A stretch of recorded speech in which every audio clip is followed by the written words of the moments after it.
The major influence in Henry VIII's life in this first almost 20 years of his reign was Thomas Cardinal Wolsey.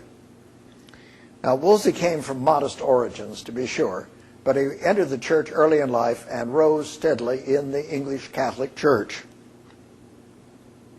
He served under Henry VII. He was tutor and guide to young Prince Henry and now Henry VIII. He was made cardinal by Henry VIII and then chancellor. That made him, we didn't have prime ministers then, but it would be like that. So he was enormously powerful. He enjoyed his power, and he used it liberally, made many enemies, especially among the noblemen. The noblemen thought he was a man of common origins. You know, how could he tell us what to do? Well, by God, Wolsey told him what to do, and if they didn't do it, the king had them executed. So it was not a happy time for some people as far as Wolsey's policies were concerned. But Wolsey had a grand dream for Henry. He wanted to make England and Henry and himself great. And so he wanted out of this marriage with Catherine. And he told Wolsey to get him out of it.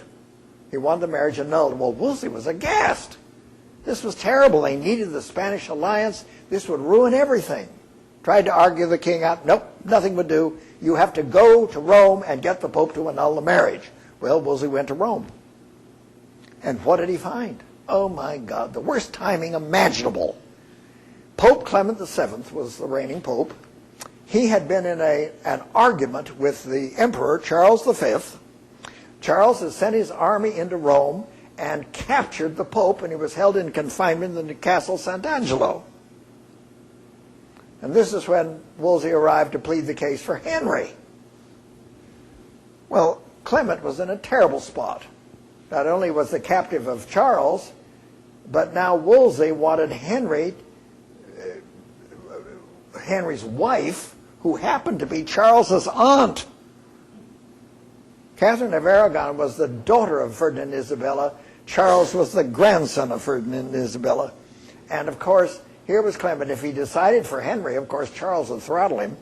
And if he decided with Charles, of course, he'd never work with Henry again. But he said, we'll set up a commission.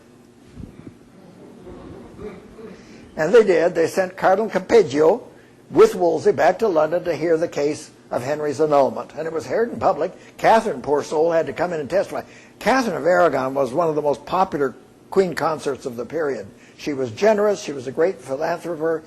She was a dutiful wife. All of this was brought out at this hearing.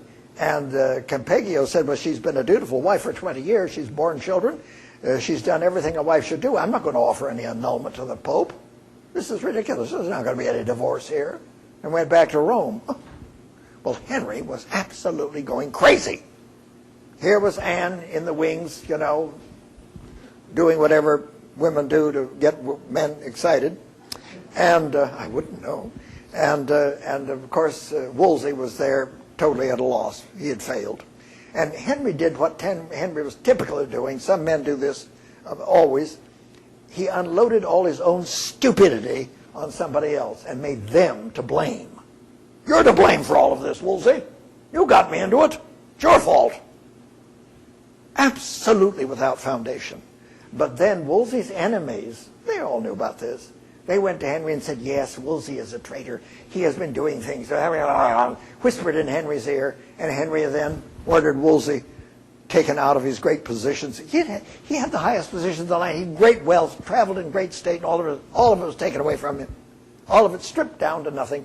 He was the Archbishop of York. He was ordered back to his see at York, house arrest virtually. There he stayed for about a year. And then Henry, to cap off his villainy, sent Wolsey's worst enemies, some of these nobles that had always hated him, out to York to drag him back to London for God knows what reason. Well, on the way, he had had a stroke, Wolsey had, a minor one, and he was ill, and of course he was in a state of terrible depression, and he died en route. He said before his death, if I had served God as faithfully as I've served the king, mine enemies would not now be able to cast me out. Well, they cast him out all right.